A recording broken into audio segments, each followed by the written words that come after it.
Je, unajua kwamba Tanzania ina baadhi ya fukwe nzuri zaidi barani Afrika?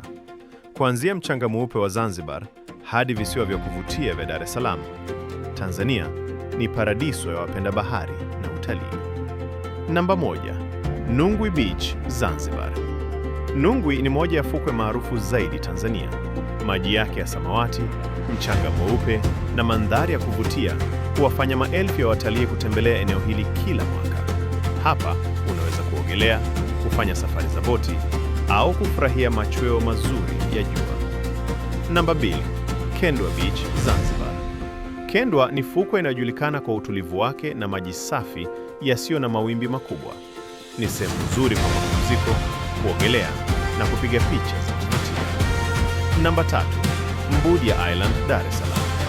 Mbudia ni kisiwa kidogo kilicho karibu na Dar es Salaam. Eneo hili lina fukwe safi, maji yenye uwazi mkubwa na mazingira mazuri kwa wale wanaotafuta utulivu mbali na shughuli za jiji. Namba 4, Pangani Beach, Tanga. Pangani ni moja ya maeneo yenye historia ndefu na fukwe za kuvutia.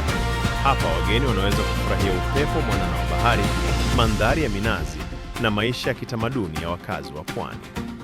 Namba 5, Jambiani Beach, Zanzibar. Jambiani ni kijiji cha pwani chenye fukwe ndefu na mandhari ya kuvutia.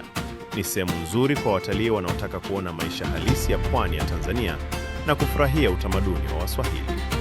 Hitimisho, Tanzania imebarikiwa kuwa na fukwe nyingi za kuvutia ambazo zinavutia wageni kutoka duniani kote. Iwe unapenda kuogelea, kupumzika, kupiga picha au kufurahia mandhari ya bahari, utapata sehemu inayokufaa. Usisahau kulike video hii, kusubscribe kwenye channel na kubonyeza kengele ili kupata video zaidi za utalii na vivutio vya Tanzania. Asante kwa kutazama.